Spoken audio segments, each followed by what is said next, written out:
बहुत समय पहले की बात है। गंगावती नगर के महाराज शिकार को निकले। शिकार की तलाश में सुबह से शाम हो गई।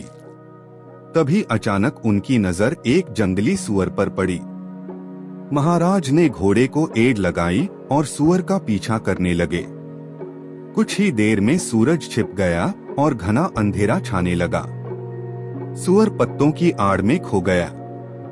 महाराज ने अपने आसपास देखा। उनके निकट कोई सैनिक न था।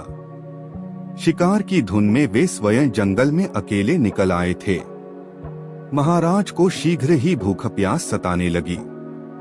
सर्दियों का मौसम था। कुछ ही दूरी पर आग जलती हुई दिखाई दी। एक औरत आग सेंक रही थी। उसने महाराज को नहीं पहचाना और बोली, मुसाफिर हो क्या? भूखे प्यासे भी लगते हो? महाराज ने सिर हिलाकर हामी भरी। उस औरत का नाम नीलम्मा था। वह खाने के लिए थोड़ा सा भात और सब्जी ले आई। भोजन स्वादिष्ट था।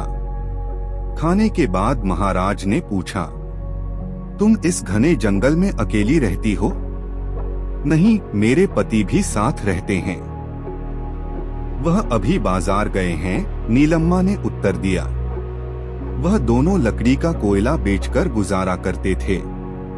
उसी समय नीलम्मा का पति भी आ पहुंचा।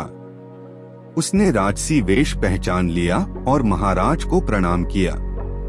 तब नीलम्मा को पता चला कि जिसे वह एक मुसाफिर समझ रही थी, वे तो महाराज हैं। महाराज ने खुश होकर उन्हें चंदन वन उपहार में दे दिया।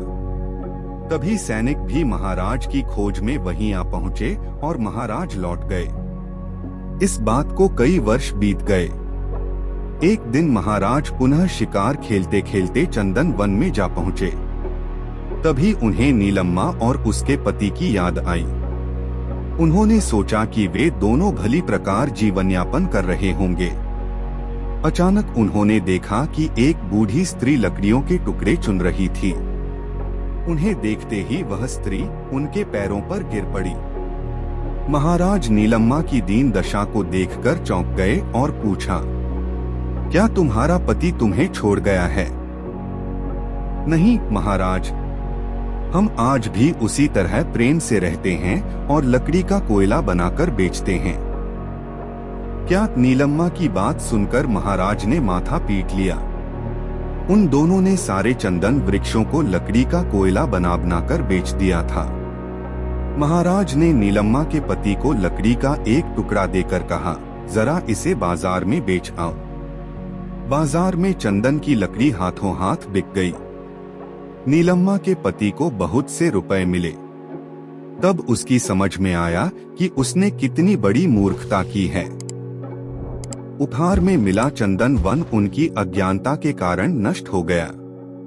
मूर्ख व्यक्ति कीमती और मूल्यवान वस्तु को भी अपनी लापरवाही से दो कौड़ी का बना देता है।